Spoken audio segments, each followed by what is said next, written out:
Existe razão sem emoção?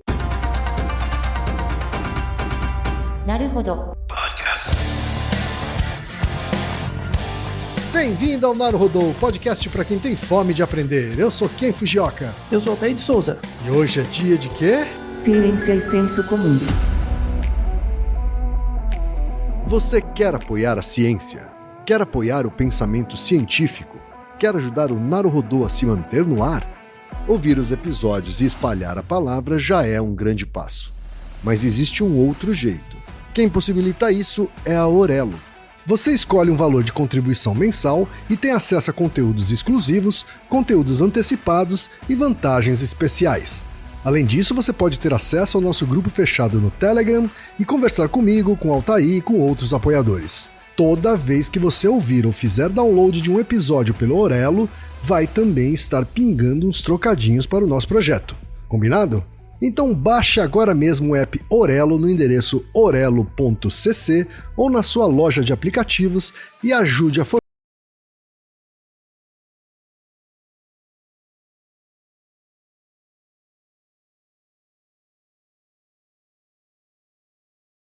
Lura.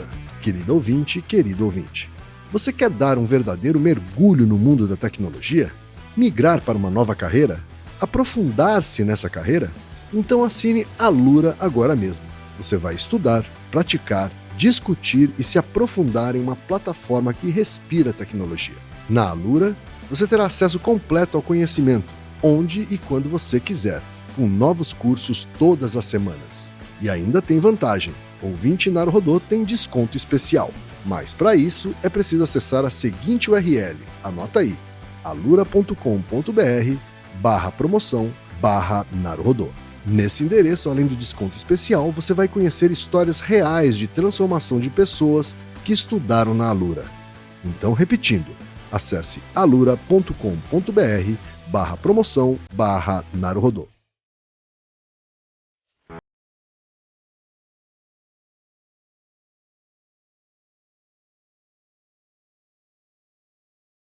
Altair, temos pergunta de ouvinte, Altair.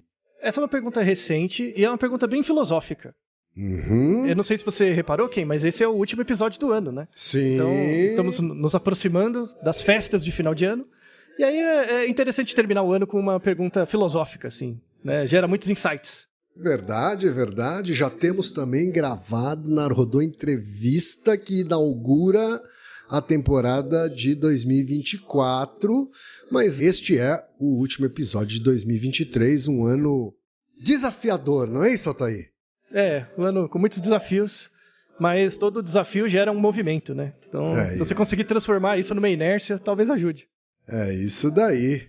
E o e-mail que o Altair comentou, que é relativamente recente, é do Bernardo Molon da Silveira, que é ilustrador e concept artist, seja lá o que isso signifique, é estudante de design gráfico na FSG de Caxias do Sul, Rio Grande do Sul. Um abraço para os gaúchos ouvintes de Naruhodo.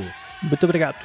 E ele diz o seguinte, Altair: olá, ilustríssimos, quem é Altair? Primeiramente, gostaria de agradecer imensamente por este podcast maravilhoso que tanto me inspira a estudar e me motiva a fazer aqueles minutinhos de cardio no final do treino. Excelente saber que inspira ele a estudar e a fazer cardio, né, Altair? Pois é. Eu não faria assim, não. Duas ótimas aplicações. Eu gosto de ouvir podcast lavando louça. Eu sei que ninguém perguntou, mas estou aqui dizendo. Eu ouço programando.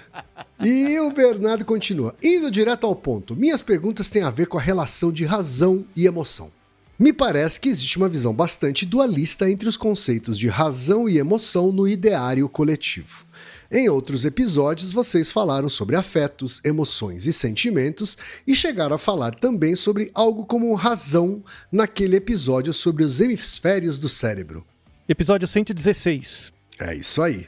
Mas e quanto a essa ideia de razão e a sua relação com nós, humanos, e nossos afetos e outros processos, e nossa interação com o mundo? O que é razão nesse contexto mais amplo e holístico? Até mesmo na filosofia, que de várias formas deu base da própria ciência, muito se fala da racionalidade como sendo essa coisa etérea e perfeita, de Sócrates a Kant, e até hoje em dia parece existir muito essa noção. Até mesmo na epistemologia, especificamente, talvez a área que está na base até da própria filosofia, além de todas as outras áreas do conhecimento, se fala muito do que é racional de se acreditar ou de argumentos consistentes que sigam as leis, entre aspas, da lógica. Mas a lógica, assim como a matemática, como ficou claro no episódio sobre infinito, é uma linguagem criada por nós para tentarmos entender o mundo a partir desse substrato biológico imperfeito moldado pela evolução, com vieses voltados à sobrevivência que nós temos. Outra coisa que me intriga especialmente na filosofia é a questão da intuição. É extremamente comum na filosofia enaltecer a razão, mas ao mesmo tempo quase todos os argumentos filosóficos que não tratam de fatos empíricos apelam para a noção de intuição e tentam utilizar a razão para justificar a intuição. Isso também me parece ocorrer da ciência nos pontos em que as evidências empíricas são interpretadas em função de uma hipótese, já que muitas vezes parece que o motivo que escolhemos testar uma hipótese ao invés de outra é pela escolhida nos parecer mais intuitiva. Seria isso um erro epistêmico, sendo que na ciência se busca a redução do erro e considerando que várias de nossas intuições se provaram erradas ao longo da história? Sei também que boa parte do tempo nós não operamos de forma racional, justamente por influência dos mecanismos da nossa mente de poupar esforço desnecessário, como as emoções, que até onde eu sei são processos fisiológicos que, além de outras coisas, servem também como atalhos para julgamento do ambiente e escolha de comportamentos de forma rápida, e os hábitos. Considerando todo esse contexto, então, há muito tempo me surgem várias dúvidas relacionadas ao tema de racionalidade e lógica. Afinal, o que é ser racional? O que é razão? Existe razão sem emoção? Se não, qual o papel da emoção ou afetos, ou qualquer que seja o termo correto, no que chamamos de razão perante a ciência? Quais as relações entre razão, emoção e intuição? Existem as 4 causas para esses fenômenos? Altair, o Bernardo caprichou aqui na missiva. Bem elaborado, né?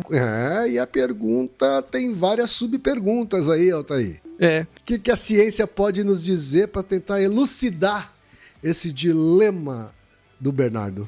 Na verdade, a gente já falou sobre esse tema diluído em outros episódios, né? Uhum. Tem o que o Bernardo mesmo citou, que é o 116, né? Se razão e emoção estão em lados diferentes do cérebro. Tem o episódio 155, se tomar decisões cansa o cérebro. Tem o episódio 222, o que é cognição quântica. Tem o episódio 375, como nós nos tornamos nós. Todos esses episódios atacam aspectos aqui. Tem um episódio duplo, que eu pessoalmente gostei de ter feito, que é aquele se nós nascemos inerentemente bons ou maus. Tem uma discussão sobre isso também. Uhum. Mas tem um ponto que não foi respondido, né? Que é exatamente isso. E eu vou começar com você mesmo, Ken. Presta atenção na pergunta do episódio. Existe razão sem emoção? O que você acha? Eu acho que não. Na verdade, eu acho que nossas decisões são todas emocionais. Isso, muito bem, muito bem. É a convivência, né? A convivência, né? É exatamente isso.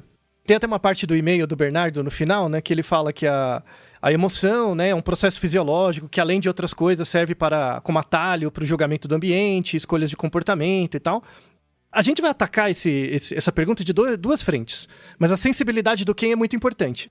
Na verdade, a racionalidade ela é uma quimera. Uhum. Tá? O ser racional, ele não existe de verdade. Ele é tipo a diferença entre moral e ética, né? É o que você gostaria de ser e não consegue, porque você é falho.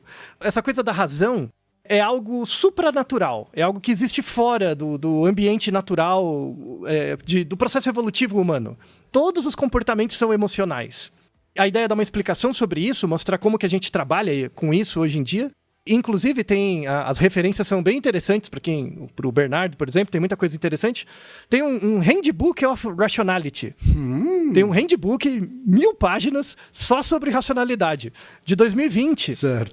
É um livro recente muito interessante, assim, tem as definições, como a racionalidade é trabalhada na psicologia cognitiva, na teoria dos jogos, na computação, um monte de coisas. É bem legal. Vou falar só dos melhores momentos, assim, desse livro. Mas a discussão dessa cisão entre razão e emoção é uma discussão que está muito na boca do povo. Tá? Na área formal, de novo, né? O que está na boca do povo, em geral, cientificamente, está uns 20 anos atrasado. Sabe? Na área técnica, a discussão está mais para frente. E eu quero trazer um pouco dessa discussão que pode elucidar muitas coisas úteis para as pessoas. Então, hoje em dia, a gente não tem mais esse modelo dualista de razão e emoção. É bem como quem colocou. Todos os comportamentos que o organismo emite, eles são emocionais. A racionalidade é meio que uma coisa a posteriori. Em geral, ela também é a priori, tá? A racionalidade aparece a priori e a posteriori. Tá? Depende do seu grau de conhecimento de algum fenômeno. Mas assim, dando uma definição bem simples. Definição de racionalidade. Racionalidade é a qualidade de ser guiado por ou com base na razão. Isso é racionalidade. E o que seria razão? Razão, em geral, é uma crença baseado em um certo grau de evidência. Então, racionalidade é a qualidade de ser guiado por ou com base na razão. E a razão é uma crença baseada num certo grau de evidência. Aí eu tenho que definir o que é evidência. Evidência varia muito entre o campo de conhecimento. Racionalidade é bem definido, razão é bem definido, é uma crença baseada numa evidência. A questão é o que é evidência. Certo. Às vezes, eu ter tido uma iluminação e um Deus ter me falado uma coisa é evidência para um indivíduo. Às vezes não, eu preciso de dados. Ser convencido. Aí a evidência não são nem dados, nem uma entidade transcendente. É um argumento. Eu tenho que ser persuadido. Isso é a evidência. A discussão da racionalidade está na evidência, que substancia a razão. Então, assim, racionalidade é bem definido, razão é bem definida, a questão é que toda razão é uma crença baseada numa evidência. E o que é evidência? É aí onde você escorrega no nabo. As discussões modernas, por exemplo, sobre negacionismo. Então, quando você pega dentro de um certo grupo de antivax, pega lá, um grupo do Telegram de pessoas antivacina. Existe uma racionalidade lá dentro. As pessoas, para comungar daquele grupo, elas geram afirmações, crenças baseadas em evidência, que são racionais. Só que, da onde elas tiram a evidência que elas usam?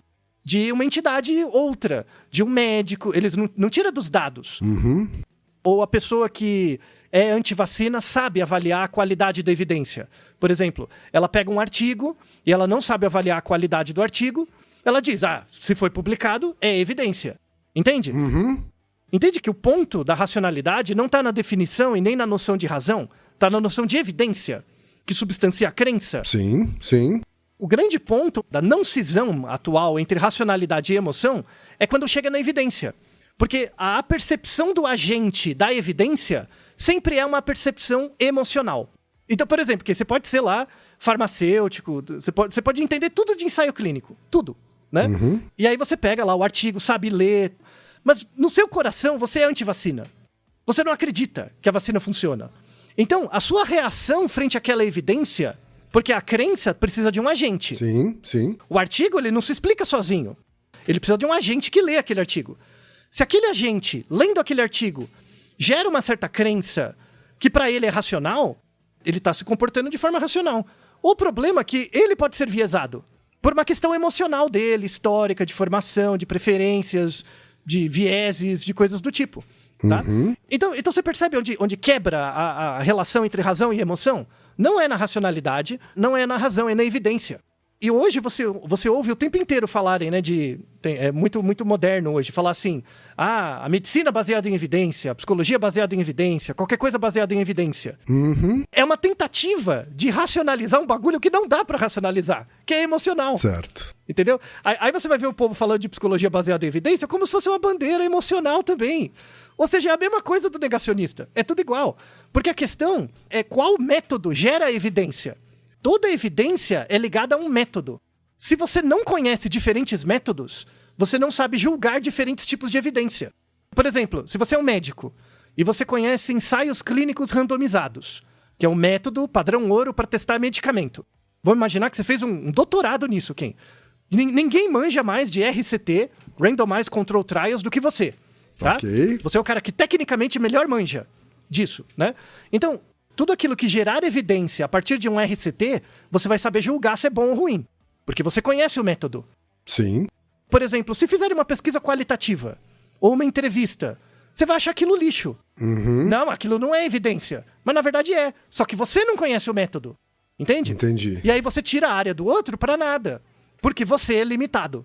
Do ponto de vista do método. Certo. Tá? Então a primeira grande coisa, assim, que pode ser publicizado dessa questão é que racionalidade é ligado com razão é ligado com uma crença, e a crença é sempre baseada numa evidência. Certo. O problema é que a discussão para aí. Tem que avançar isso. E a evidência, então ela pode variar. Só que ela varia, depende do agente. Se eu sou um agente viesado, a minha formação é viesada para conhecer certos métodos, eu só consigo julgar de forma apropriada, racional, entre aspas, certos tipos de evidência e não outros. Aí eu sou aquele cara bem de biológicas que joga fora tudo de humanos e fala que não é ciência, né? Ou o cara de humanos, todo relativístico lá, namastê gratidão, vou começar a bater tambor pro sol e falar que as pessoas não precisam ir no médico mais, só tomar o chá da planta. Você percebe que dá ruim dos dois lados, né? Sem dúvida. A primeira grande coisa é parar com essa babaquice de qualquer coisa baseada em evidência. Tem que ser coisa baseada no método. Porque o método gera evidência. Entende? Sim. Se você pega um aluno de graduação e forma ele em diferentes métodos, ele vai ter uma possibilidade de perceber diferentes tipos de evidência. E se ele percebe e julga diferentes tipos de evidência, ele vai criar uma crença racional razoável. E aí ele vai se aproximar do pensamento racional. Mas ele não vai chegar lá. Por quê? Porque essa avaliação da evidência, né, é sempre uma avaliação emocional. Porque é feita por um sujeito de um ponto de vista comportamental. Perfeito. Esse é o começo da discussão. Essa cisão, razão e emoção, tipo, para... De novo, racionalidade é ligada com razão é ligada com evidência. O que falta? Evidência tem que ser ligada com método. Se você conhece poucos métodos, você vai tratar bem algumas evidências e vai considerar elas no seu julgamento racional, mas você vai ser viesado para outros métodos que você não conhece, logo você não consegue avaliar a evidência. Ou você vai dizer que é lixo, ou você vai ficar crente. Agora, razão e emoção, no senso comum, é muito normal a gente ouvir as pessoas separando as duas coisas, né, Altair? Exatamente. E, inclusive, quando você, sei lá, faz uma busca por imagens de razão e emoção, inclusive é ilustrada a emoção com o coração e a razão com o cérebro, né? Como se o coração pudesse fazer a mesma coisa que o cérebro faz. Como se fosse concreto e o outro abstrato, né? Sim, sim. E, na verdade, é o contrário. O que é concreto é a emoção. A emoção é concreta. A racionalidade que não é. Sabe? Até você imaginar emoção como sendo um coração é uma construção histórica, cultural, intelectual. Sim. Imaginar emoção como o coração é uma racionalização. Você imaginar emoção como um coração, isso é racional. Não é emocional. Emocional é entender o cérebro. É saber que a fonte das suas emoções está dentro do seu cérebro. Sim. É totalmente invertido. Tem uma coisa muito interessante desse mesmo livro. Tem esse Handbook of Rationality, que é muito legal. E tem um outro livro que é A Racionalidade da Emoção. Tá. Parece contraditório, mas é muito bom esse livro. E ele coloca uma coisa interessante, que ele fala que razão e emoção não são antagonistas. Eles são engrenagens que operam juntas, o tempo todo. E aí ele coloca uma questão objetiva, né, que é interessante. Que a emoção, ela tem uma característica, que ela apreende algo no mundo que existe independente da nossa reação a essa coisa. Eu vou tentar dar um exemplo baseado numa coisa que eu faço muito, que é dar aula.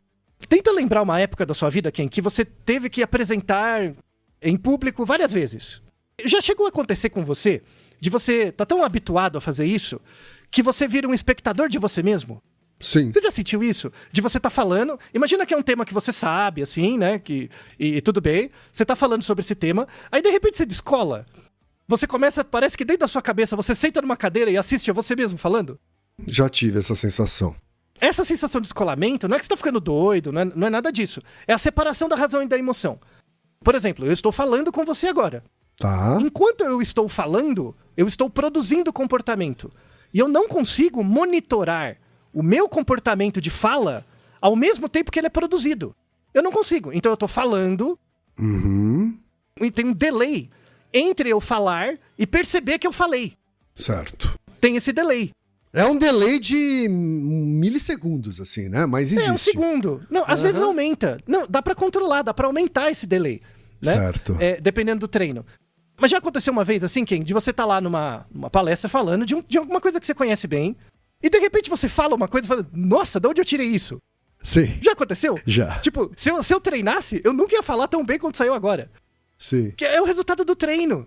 É esse delay que você não consegue se automonitorar. Aham. Então, assim, a racionalidade é um espectador da emoção. Porque a emoção, no momento que você produz o comportamento de falar, a emoção, na interação com o ambiente, ela apreende algo do mundo que existe, independente da sua percepção dele, do mundo. Tá. Tem uma coisa a mais. Então, uma coisa é você se comportar. Você tá lá se comportando. Você perceber que se comporta, tem um delay. Esse delay é o racional. Que é esse julgamento, essa autopercepção. Às vezes isso te trava. Todo mundo que tem medo de falar em público começa. Quando que trava? Depois. Trava no meio, né? Alguém que tem medo de falar em público, ou nem vai, aí a pessoa nem vai. Ou, se ela for, ela começa.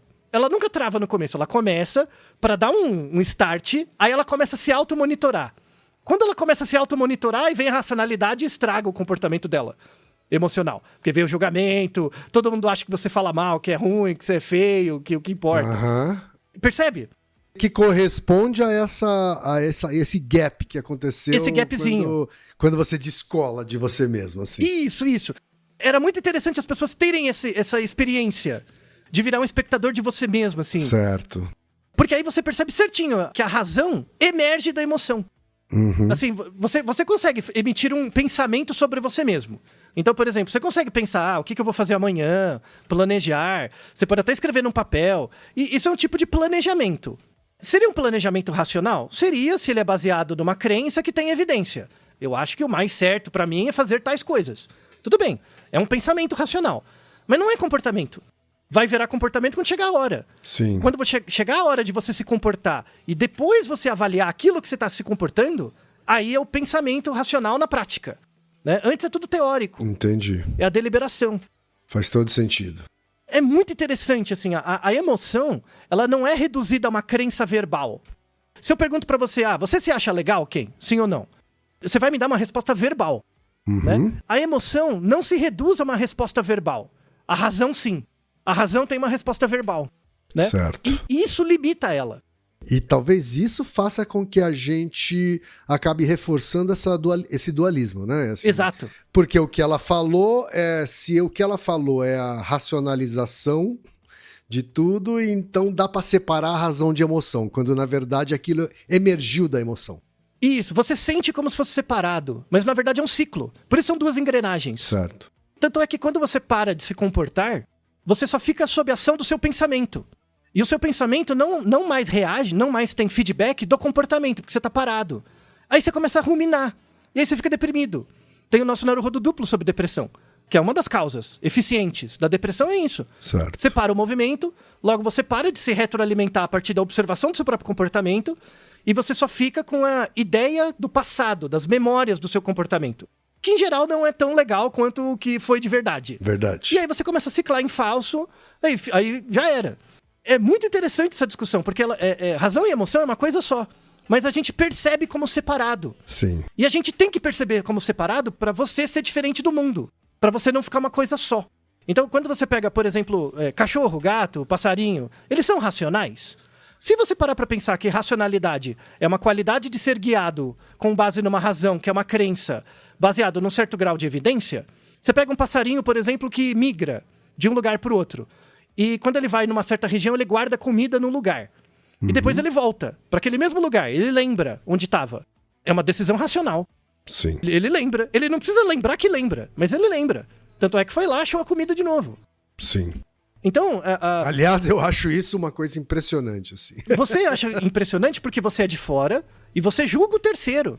O passarinho nem sabe disso. Não ocorre, sabe? Então, assim... O mundo é feito de coisas impressionantes que não precisa ter alguém pra olhar pra dizer que é. As coisas já são impressionantes em si, sabe? Verdade. E se você começar a observar o seu próprio comportamento um pouco, do ponto de vista emocional mesmo, tipo, tenta ser espectador de você mesmo, você vai ver que você produz coisas muito interessantes. Não importa o quanto você gosta de você, mas no final parece que o seu treino funciona, Sim. sabe? Quanto mais você se expõe, você vai melhorando. Essa é uma discussão muito interessante, assim, que tem correlato na economia, tem correlato na sociologia, na comunicação, por teorias diferentes. Então, por exemplo, na economia, tem muita coisa da teoria da decisão, né? Os agentes racionais. Então, Eu não gosto muito da teoria da decisão aplicada à economia, porque falta muita abordagem experimental para melhorar, né? Mas eles se baseiam muito na utilidade média. Então, eles modelam matematicamente um agente, e aí tem certos ganhos e opções, e aí, baseado na utilidade média, onde tiver o valor maior, é onde o organismo vai. Né? Então, eles tentam modelar, entre aspas, um organismo hipotético. Certo. Não funciona muito bem. É muito distante da realidade, assim, real. Tem abordagens mais modernas, né? A abordagem da escolha mais moderna, que a gente falou no episódio 155, né? Sobre tomar decisões cansa o nosso cérebro. A diferença entre decisão e escolha é bem essa. A decisão ela é bem mais cognitiva. É um planejamento. Então, decisor racional. Se você não age conforme a fórmula, você é irracional. E isso é uma coisa do senso comum. Essa separação entre racional e irracional. Sim. Na área formal, não tem essa diferença. Existe o racional e o arracional. Não tem o irracional, é o arracional. Que é o... Sem razão. Tá. O sem razão não é a pessoa que é um animal. O sem razão é a pessoa que não tem uma crença. Lembra que razão é uma crença, né? Sim. Se eu não tenho uma crença, eu não tenho conhecimento nenhum do jogo, e eu vou jogar a primeira vez, eu jogo de qualquer jeito, eu sou arracional. Eu não tenho razão, eu não aprendi. E não quer dizer que eu sou irracional, desse jeito coloquial. Irracionalidade não existe. Irracionalidade é uma invenção também. É um jeito de classificar e separar grupos de pessoas. Sabe? É um jeito eugenista de pensar. Na verdade, é pouco científico. Tanto que, mesmo quando a gente usa coloquialmente, ele tem um tom pejorativo, né? Você está sendo irracional, é meio que você está sendo burro. Isso. Ou você está sendo emocional. Que Como também é se visto isso como fosse pejorativo. uma coisa negativa, exato. E não é. Assim, você só consegue ser emocional. Esse que é o negócio. Porque você opera dentro de um corpo. Lembra do nosso episódio sobre a diferença entre afeto, emoção e sentimento? Todas as emoções vêm do corpo. Todos os comportamentos vêm do corpo. Logo, todo comportamento é uma emoção. Verdade. Você, coió, que fica se julgando depois. Mesmo quando alguém deliberadamente tenta esconder sua emoção e externar um outro quadro emocional, sei lá, você tá muito triste, mas precisa ir lá dar uma aula, então você engole a tristeza e vai, né? E vai. Também estamos sendo emocionais, quando a gente sobrepõe uma emoção à outra, assim. Isso, exatamente. Por quê? Porque isso não é inato. Você aprende a criar essa estratégia. E você aprende de uma forma emocional. Você não aprende por regras. Eu quero disfarçar que eu tô triste, eu vou fazer A, B, C. Não é assim. Você aprende olhando. Você aprende vendo o comportamento do outro e aprendendo esse comportamento de uma forma não verbal. Você vai incorporando. E aí treina, você fica bom. Você vai ser o melhor gerente de banco. Gerente de banco é isso, né? É isso. Pra mim, todo gerente de banco é morto por dentro, quase. Sabe? O mercado financeiro faz isso com as pessoas. Os que não morreram, misericórdia, coitado. Né? Veja como essa cisão é importante, né? E aí a gente tem essa definição, a primeira definição de racionalidade que eu coloquei, aí tem discussões sobre racionalidade. Tá. Então, por exemplo, um ser racional é um ser que não tem contradições. Por exemplo, tem uma área da lógica, da filosofia que estuda isso. O que seria um ser racional? Um ser racional é um ser que não tem contradições. Se você assumir que racionalidade é isso, né, é um organismo, uma entidade que não tem contradições, se você aceitar isso como uma premissa, você separa a racionalidade de moral. Então você pega, por exemplo, um déspota que mata pessoas sem pensar, mas ele é completamente coerente. Ele fala, tudo que ele vai fazer, ele faz. Ele é racional, porque ele não tem contradições. Mas ele não é moral. Sim. Entende? Sim. Tem que tomar cuidado também. Sim, de não confundir ser racional com ser moral. Isso, então. Existem pessoas que são extremamente coerentes. Não tem contradições. A contradição está em você. Você é contraditório por você não levar a sério o cara que é coerente. E aí, aquele cara está sendo racional. Ele está sendo, eu vou fazer, ó. Não, tô avisando, vou fazer A, B, C, vou fazer tal, ó. Tá tudo claro, tá escrito aqui, ó, no papel. Tá tudo, ele é um computador, né? O código tá pronto. Você, vá. É você que tá sendo arracional. Não tá levando isso a sério. Aí você toma na jabiraca, entendeu? Por conta de um ente racional, puramente racional. Racionalidade não tem a ver com moral, não tem a ver com inteligência. O cara pode ser extremamente racional e burro. Burro nesse sentido de capacidade cognitiva baixa mesmo. Ele só é coerente, só segue ordens. Sabe a coisa do soldado? estava apenas seguindo ordens. A formação do soldado é uma formação extremamente racional, nesse sentido de não ter contradições. Você vai fazer o que tem que ser feito. E a pessoa não questiona. Sem dúvida. Você percebe? Se você pega... as pessoas cultuam essa coisa do ser racional, né? Só que o ser racional, ele vai, na prática, ele é o gerente de banco, ele é o soldado, ele é o déspota, sabe? Ele é a pessoa que é internamente coerente. Um governante mentecapto, né? Por exemplo. Também. Né? Não, isso. E aí, qual a contradição disso, né? O organismo que segue a ausência de contradições, ele segue regras e não comportamentos. Certo. Isso é fundamental na psicologia, a diferença entre uma regra e um comportamento. Comportamento é o que você faz. A regra é o que você estabelece, a priori. Então, por exemplo, que você chega pra mim, essa semana eu não vou fumar. É uma regra, né? Aí você, durante a semana, dá aquela escapadela. Acontece, tem uma oscilação. Por exemplo, em vez de você fumar 10 cigarros na semana, você fumou 1. Por quê? Porque a regra ajudou. Mas ao mesmo tempo você quebrou a regra, você concorda? Sim. Então você não foi racional, você não foi coerente. Imagina o Ken Fujioka, na semana 1, ele não falou nada, aí fuma 10 cigarros. Então ele está sendo racional, né? Beleza. Na semana 2 ele fala lá, no domingo à noite, não vou fumar. Aí durante a semana ele fuma 1 cigarro. Fumou menos, mas não foi racional. Percebe? Só que a regra normativa acabou mudando a probabilidade do comportamento. Então ajudou você a ser contraditório. Certo. Esse é o conflito. O conflito razão-emoção mora aí. É o conflito entre o pensamento e o comportamento, que acontece o tempo todo. E aí tem um texto fantástico, que é do Rachlin, né, que eu gosto muito. No Brasil, os psicólogos comportamentais não gostam muito do Rachlin, eu acho uma ódio e ignorância, devia ler mais ele. Tem 2 textos dele, fantásticos, sobre esse conflito molar-molecular. A ideia do molar-molecular é assim, eu quero explicar o seu comportamento, Ken. Tá bom. Por exemplo, pense no seu comportamento de compra. Isso tem aplicação para marketing, publicidade, tá? Eu quero explicar o comportamento de compra de uma pessoa. Eu posso me basear em várias variáveis. Então, por exemplo, eu me baseio no número de produtos que você comprou de um produto para ver a probabilidade de você comprar esse mesmo produto. Tá. Tudo bem? Então, quanto mais vezes você comprou um produto, aumenta a chance de você ser fiel ao produto e comprar de novo. A variável que eu estou usando é o número de produtos comprados, que é uma variável que não dá para reduzir mais. Você comprou uma caixa? É uma caixa. Não tem como reduzir mais. Já foi. Isso é chamado variável molecular. É a menor unidade de medida. Então, número de cliques, tempo em segundos que você passa fazendo alguma coisa. Isso são variáveis moleculares. As variáveis moleculares, na vida de uma pessoa, são comportamentos sequenciais que moldam os seus comportamentos no tempo. Então, por exemplo, eu filmo você na sua casa o dia inteiro e eu não converso com você. Eu consigo fazer toda a topologia do seu comportamento olhando ele. Ah, você foi no banheiro tantas vezes, você ficou na mesa tantas vezes, você jantou tal horário. Eu nem preciso te perguntar nada. Filmando você, eu consigo fazer uma topologia molecular dos seus comportamentos. Certo. E aí eu consigo dizer, amanhã provavelmente o Ken, em tal horário, vai fazer tal coisa. Porque eu vi os comportamentos. Só pela observação. Só pela observação molecular. Só que, por exemplo, se eu olho você 10 dias, eu não vou conseguir estabelecer ao final dos 10 dias médias de comportamento. Então, por exemplo, o Ken sempre janta às 7 da noite, né? Só que um dia era às 6, outro era às 8. Aí depois de 10 dias eu não posso tirar uma média? Sim. Em média, 7,5, né? Essa média é uma variável molar. Ela não é o comportamento, mas uma combinação dos comportamentos. Perfeito. Existe uma grande... hoje não tanto, mas existe uma grande briga na literatura se comportamento molar controla o indivíduo. Se o indivíduo é regido por comportamento molar. E ele é regido também.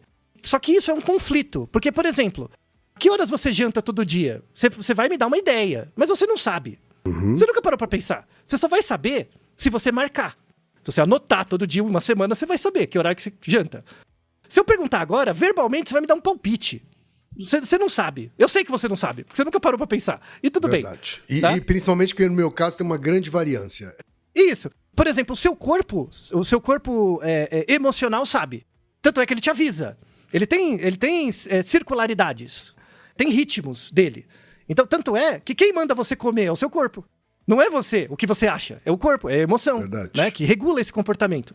Sim. Então, assim, você é controlado de forma próxima pelos comportamentos moleculares. Tô com fome, tô com sede, tá calor, tá frio, né? Tenho que fazer tal coisa, agenda. Tudo comportamento próximo. Só que existe também variáveis distantes. Tipo, o que você vai fazer pro ano que vem? Qual que é o planejamento para o ano que vem? Como que vai ser o Naruhodo ano que vem? Né? Isso são as variáveis molares. Eles também planejam, também tentam controlar o seu comportamento. Então, por exemplo, uma coisa é quantos cigarros você fuma. Outra coisa é o quanto você planeja fumar no ano que vem. A variável molar também controla. Certo. Né? Esse conflito molar-molecular é o que está na chave da cisão entre razão e emoção. É esse conflito. Por quê? Porque os comportamentos emocionais, eles são definidos por meio da sua relação com o tempo.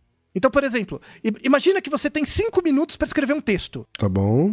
E é um texto de 20 linhas. Você tem 5 minutos para criar um texto. Uhum. Como que você acha que você vai ficar, Ken? Você vai ficar feliz? Provavelmente não. Você vai ficar meio bolado, não vai? Uhum. Não vai dar um senso de urgência? Sim. Você percebe, ó, que só criando uma situação com tempo limitado e uma tarefa não tão fácil, já vai gerar uma emoção em você. Certo. Uma emoção de ficar ali meio acelerado, né? Incomodado. Tá? Então as emoções são definidas por meio da relação do organismo com o tempo também. Então, os comportamentos moleculares, eles são distribuídos no tempo próximo. Coisas de minutos, até um dia. Né? Comportamento molar é uma coisa de semana, mês, ano, que te controla de longe. E isso tem um conflito. Não tem nada mais moderno que hoje. Pega a questão do aquecimento global. A gente tem que fazer alguma coisa? A gente tem que fazer alguma coisa. Só que variáveis que a gente tem que mexer para mexer no aquecimento global? Tem que mexer em variável molar, que é longe da gente. Sim. Então, racionalmente, se você for na rua, pergunta para as pessoas, você acha importante diminuir a quantidade de gás carbônico? Eu acho. É racional. Mas o que a pessoa está fazendo no comportamento molecular dela para mudar isso? Nada. Né? Nem acha que é possível. Sim. Sabe? Sim. E se começar a ser possível, ela vai reagir. Vai ter esse conflito, sabe? Por exemplo, Kim, ó, eu não sei se você já parou pra pensar nisso. Pra mim é cada vez mais insano, assim. Hoje tem mercadinhos a cada esquina. Você já parou pra pensar na quantidade logística, no esforço logístico e no desperdício que é você manter todos esses mercadinhos com reposição o tempo todo? Sem dúvida. Pra você ir lá e não dar senso de escassez? Uhum. Percebe? Sim, né? sim. Agora imagina que eu vou mudar uma política pra melhorar o meio ambiente mesmo, pra diminuir efeito estufa e tal. Eu vou começar a deixar esses mercadinhos com um buraco, com falta. Tá. Vai gerar um incômodo nos indivíduos terrível, que vai resvalar em outras coisas. Quando, na verdade, o objetivo é ótimo.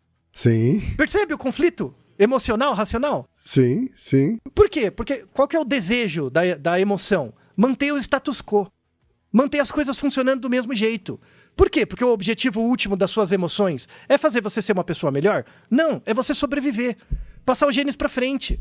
E quanto mais estável o ambiente, maior a chance do sucesso reprodutivo. Mesmo à custa de uma sociedade que mata pessoas a granel. Sim. Para manter lá sua prateleira de biscoito preenchida. Sabe? O conflito que a gente tem hoje, né, nessa sociedade complexa é o conflito molar-molecular. Né? É o conflito entre a necessidade de mudanças globais que vão afetar o comportamento dos indivíduos e a reação desses indivíduos de não querer mudar o comportamento próximo deles. Por quê? Porque boa parte dos indivíduos que têm privilégios naturalizaram esses privilégios como direitos. E aí estão sentindo que estão perdendo alguma coisa. Você perde no curto prazo, mas para um bem maior no longo. Percebe como é complicado, né? Percebe que essa cisão, razão e emoção vem tudo próximo, distante, molar, molecular. Inclusive, essa discussão do molar, molecular é bem da psicologia experimental. Mas tem uma discussão na sua área, né? Na comunicação. Você deve ter ouvido falar do Deleuze e o Guattari. Tem esse povo. Sim, sim. O povo é meio batedor de tambor também, viu? Tipo, porra. Eu gosto do Deleuze. É que ele podia falar. De tambor é ótimo. Eu gosto do Deleuze, mas ele podia ser menos complicado. Ele podia explicar as coisas que ele explica num 10º das páginas. Ia ser tão legal quanto. Ele usa a mesma definição de molar e molecular, sabia? Ah, é? Ele usa a mesma definição, só que não copiou lá da psicologia. Ele pegou com outra coisa. Ele fala assim, forças sociais. A força molar, né, são forças que dão base para o status quo, que são os hábitos. Então, todo dia de manhã você vai na padaria. Isso é um hábito. E aí, conforme esse hábito faz parte de você e você acostuma, você quer manter ele. Você quer manter o status quo. Né? Sim. Tem a ver, a gente tem um Naruhodo sobre isso, sobre hábitos, né? O que é a força de vontade, que a gente fala sobre isso. Boa parte dos nossos comportamentos são hábitos, né? Que a gente emite mesmo. É difícil abrir mão de um hábito. Então, essas são as forças molares. É a força da sua criação. Então, pensa a sua criação, por exemplo, seus pais, o seu ambiente. E o que seriam as forças moleculares? São esforços de pequenos indivíduos ou grupos Então, por exemplo, você, como oriental, tal, com uma certa base, né? Você resolveu fazer uma reação a isso e começar a trabalhar com um grupo de masculinidade amarela, por exemplo. Isso é uma reação, mas é uma reação molecular. Para tentar mexer nesse status quo molar. Mas em você isso é um conflito. É incômodo. Porque você se obriga a se incomodar. Sabe? Para a maior parte das pessoas do seu grupo, o melhor é ficar do jeito que tá. É manter a força molar. Né? Percebe? E não ter o incômodo, né? Isso. Porque esse incômodo, às vezes, impede a pessoa de se comportar. E aí ela deixa de se observar. Certo. Percebe? Ela não reconhece mais o espectador dela mesma. Claro que ela faz isso tudo inconscientemente. Não, é sempre inconscientemente. Mas percebe que é uma reação difícil? Sim. É uma inércia que você tem que desfazer e refazer de novo. Né? Sem dúvida. Nem todo mundo está pronto para isso. Nem todo mundo tem privilégio para isso. Tem muita gente que, se fizer isso, deixa de pagar as contas. Sabe? Então, muita gente age no status quo mesmo porque não tem outra escolha. Né? E isso é muito importante. Por isso que existem pessoas que são ótimas, são boas pessoas, que são completamente negacionistas de outro lado, e vice-versa. Pessoas cientificamente muito coerentes, mas que são um entojo. Né? Esse é o conflito. Essa é a briga que a gente tem entre razão e emoção dentro da gente. Certo. A gente pode ser uma pessoa que se julga boa, tem uma boa autoimagem, mas pode ser muito cuzão com o outro. E vice-versa. Sabe? Seja porque a gente não quer abrir mão de um privilégio que a gente entende que é um direito. Ou seja, você quer manter as variáveis moleculares te controlando e não pensar na molar, não pensar no total. Sim. Isso é uma opção. Ou, às vezes, você não dá conta de ser um espectador que observa um eu seu diferente. Sabe? Comigo aconteceu isso. É muito estranho. A partir de um certo tempo da minha vida, assim, eu comecei a olhar a mim mesmo. Nossa, eu mudei. Eu tô diferente. Isso gera uma estranheza. É um movimento. Você tem que... Tipo, eu percebi que eu mudei depois de ter mudado. Sim. Sabe? Isso é interessante, né? O quanto que você dá conta ou não disso. Comigo foi assim também. É por isso que esse é um episódio muito bom de final de ano. A gente tem um hábito, né, de gerar alguma reflexão de final de ano. Os últimos 2 episódios foram sobre Covid, né? Então, é verdade. Dos últimos 2 anos, né? E em cada um deles tinha uma mensagem, né? Um deles de 2 anos atrás, a mensagem era... Você lembrar da sua ancestralidade, né? Lembra dos seus avós, bisavós, pergunta, tenta saber quem é, né? E você vai ver que alguns deles passaram por muita privação ou não, por privilégio, e muitos disso resvala em você, né? No ano passado a gente falou um pouco dessa questão de você assumir as suas covardias, de assumir, assim, esse lado negativo que todo mundo tem mesmo, sabe? Então, tudo bem, o seu tio negacionista que fica tomando rabo de galo falando bobagem de final de semana... Tem certos espaços onde o que ele fala é racional, é aceitável, sabe? E a gente tem que discutir esses espaços de racionalidade. Por ser racional demais, a emoção tá fora. E é por isso que não muda. Porque falta a emoção. Aquele indivíduo fica repetindo aquelas lógicas dos outros o tempo inteiro, porque ele não dá conta de olhar para ele mesmo. Porque se ele virar espectador dele mesmo, ele vai ter vergonha dele mesmo. Isso é muito ruim. Daí a importância de você assumir suas covardias, né? Você está dizendo que isso é um mecanismo de defesa mesmo, né? Social. Sim, social. Eu nem chamaria de defesa, porque o indivíduo não se sente atacado. Quando ele está dentro do grupo, ele não está atacado.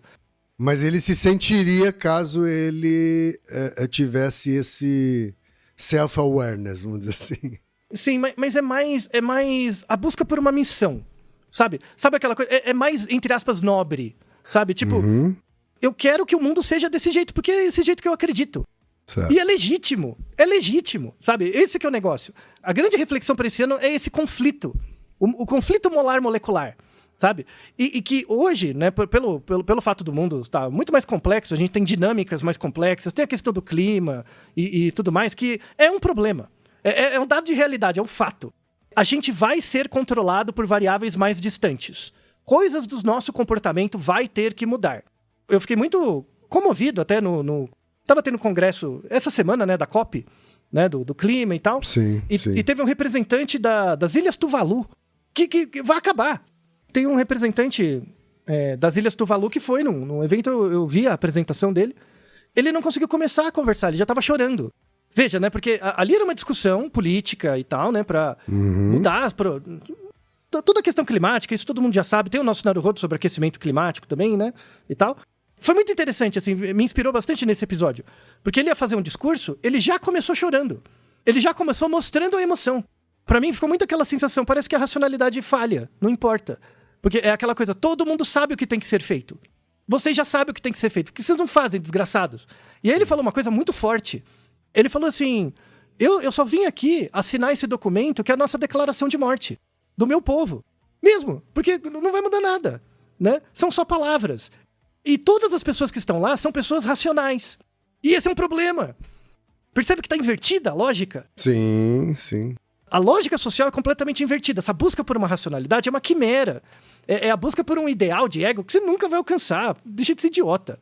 A busca é pela emoção mesmo, é observar o seu próprio comportamento. Você tem que ser o único e grande espectador de você mesmo. Muita gente fica, sei lá, fica pensando numa vida, pensando em alguém que seja o espectador dela, sabe? Eu não sei se na sua vida você já teve isso, Ken. De você buscar alguém que, tipo, sempre que você vai apresentar ou fazer alguma coisa, a pessoa tá lá. Ah, sim, isso sim. Não é essa coisa de fã, de nada, sabe? Sabe a pessoa que prestigia? Um ponto de segurança, assim, né? Isso. A pessoa que prestigia, sabe? Ela vai prestigiar, alguma coisa assim. Muita gente tem essa busca, né? Uhum. E hoje é uma busca muito difícil, quase impossível, porque as pessoas não querem prestigiar as outras. Elas querem estar lá, né? Sim. E é muito legal prestigiar também. É muito legal, é um outro espaço. Claro. Sabe? Tem o nosso episódio sobre gratidão, é muito importante pra isso também, né? Uhum. Mas o grande espectador de você tem que ser você mesmo. Porque no fundo é o que você tem, né? Sabe? Então, pra fechar o episódio, eu vou retomar um texto que foi no segundo episódio sobre psicologia positiva. Naruhodô sobre psicologia positiva. Tenho que trazer esse cara de novo, porque eu li de novo o livro dele, eu levei um tempão pra ler, eu li de novo porque o livro é ótimo. Né? A Condição Pós-Moderna, do Jean-François Lyotard, certo. 1977. Uhum. Que ele fala da questão da pós-modernidade, assim, né? E aí ele coloca que o sujeito da época, que é o sujeito moderno agora, é o sujeito da agência. Isso começou na Revolução Industrial. Revolução Industrial, mercado e tal, então a gente abriu mão de Deus. Não tem mais Deus, não tem mais isso aí. O Deus é o Deus mercado, não tem mais o rei. Agora é o Deus mercado. Então o sujeito se empodera. Uhum. O sujeito tem agência. Eu tenho que me desenvolver, né? Eu tenho que desenrolar. Tenho que virar o quê? Um trabalhador. Desgraça. Isso. A educação pra isso e tal. Agradar o neoliberalismo. É tudo aquilo lá.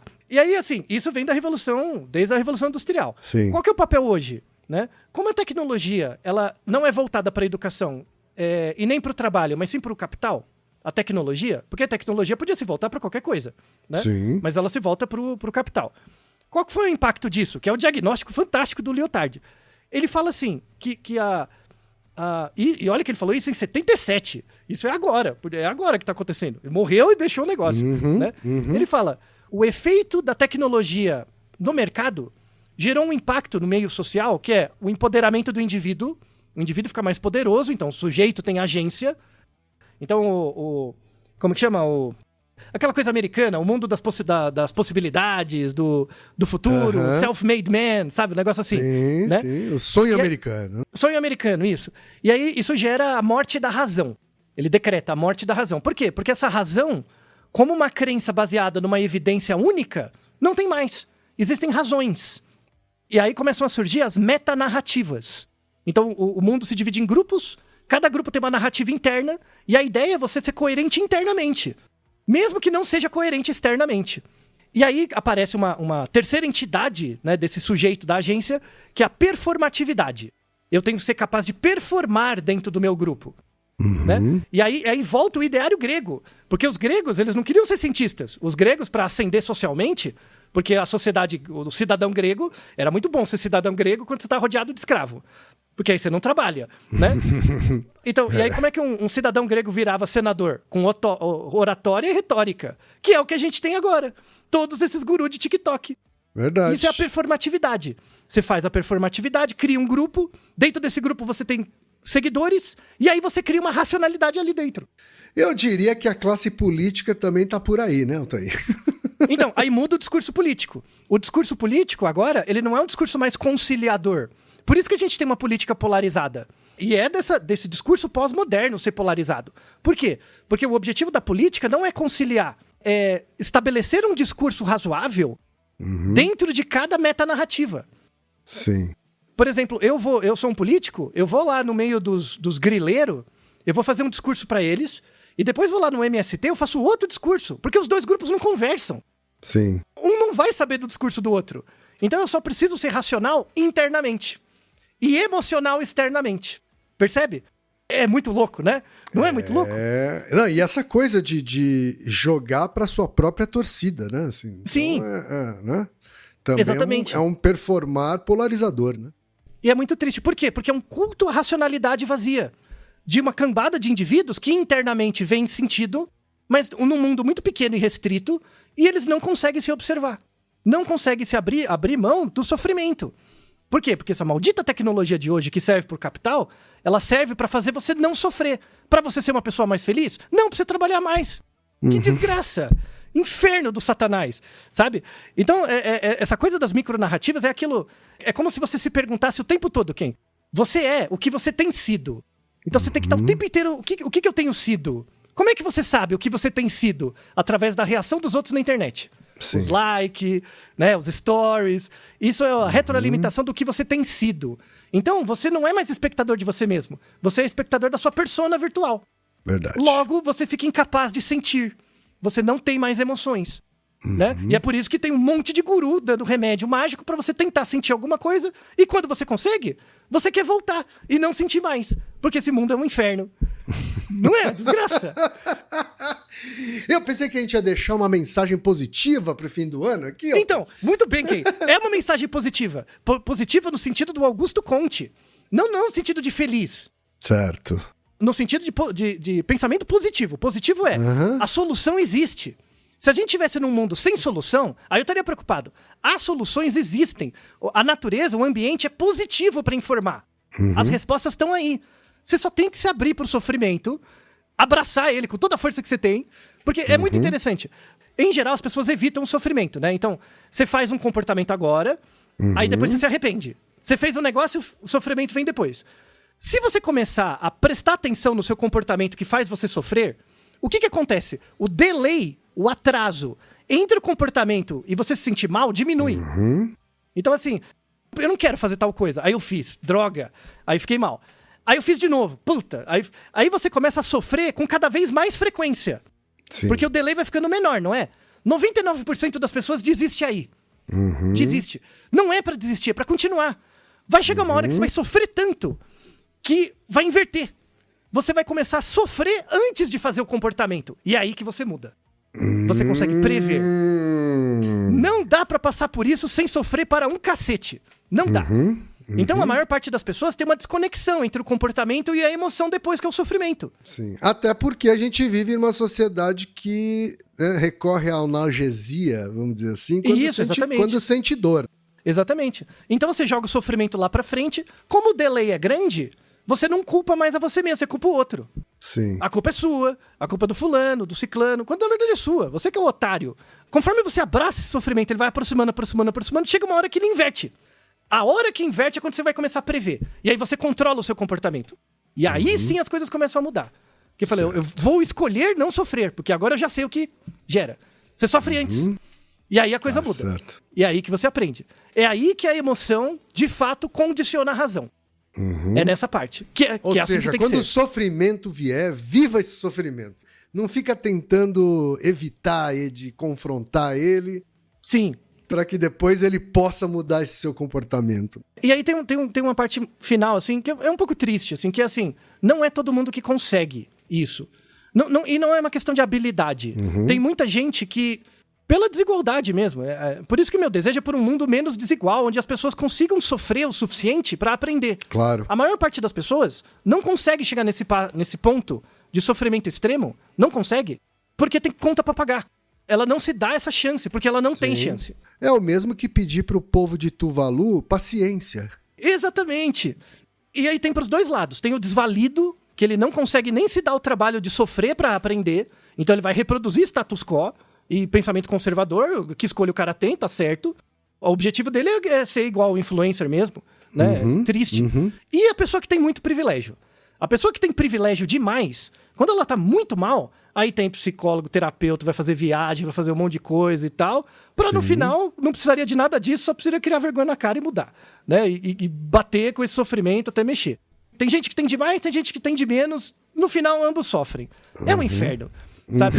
Então a mensagem desse ano é uma mensagem assim de honestidade, sabe? De honestidade intelectual, sabe? De parar com essa coisa de razão e emoção. Tudo é emocional. Se você conseguir ser uma pessoa que lida bem com o seu sofrimento, e inverte isso, eu consegui poucos momentos na minha vida ter essa inversão. Mas são fenômenos insubstituíveis. São aprendizados. Eu recomendo que todo mundo, uma vez na vida, faça alguma coisa que você dê 110% de você pra fazer. Mesmo que você não consiga. Essa coisa, eu dei tudo. Né? O judô é muito assim, né? Você dá tudo lá. Mesmo que você perca ou ganha, eu fiz o meu melhor. É isso. Sim, você tem que sentir isso, sabe? Aí sim a emoção explica a sua razão, te dá insumos para você aprender de verdade. E faça isso fora do trabalho. Isso, faça isso com uma atividade esportiva, uma atividade artística, né? Alguma coisa que expanda seu horizonte, assim. Sim, exatamente. E sem esquecer do método Galinha. O método Galinha não deixa de ser um método para isso também. É verdade. Altair, então, muito obrigado por mais um ano. Obrigado também. Você é um cara que me inspira todos os dias a seguir em frente. Eu tenho que te falar que você é uma pessoa que transformou minha vida, né? Uma das pessoas que transformou minha vida. Igualmente. E eu desejo para os nossos ouvintes e nossos ouvintes que vocês também tenham uma pessoa assim nas suas vidas. A gente se despede de 2023. Reginaldo e se também. Vê de novo. Reginaldo. Ai, Reginaldo, Você é tão bom pra mim. Reginaldo, você também. Tá? 2023, sensacional. Então vamos ter um 2024 melhor ainda. Encarando os sofrimentos da vida e fazendo com que ele mude nosso comportamento para melhor. Tá certo, Altair? Isso.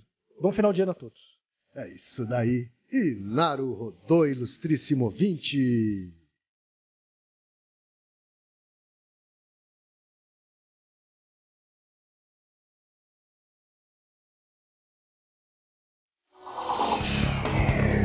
E você já sabe, aqui no Naruhodô, quem faz a pauta é você. Você tem alguma pergunta pra gente ou quer comentar algum episódio? Escreva pra nós. podcast@naruhodô.com.br. Repetindo? podcast@naruhodô.com.br. E lembre-se, mande nome completo, idade, profissão e a cidade de onde você está falando. É isso aí. Naruhodo. Esse podcast é apresentado por b9.com.br.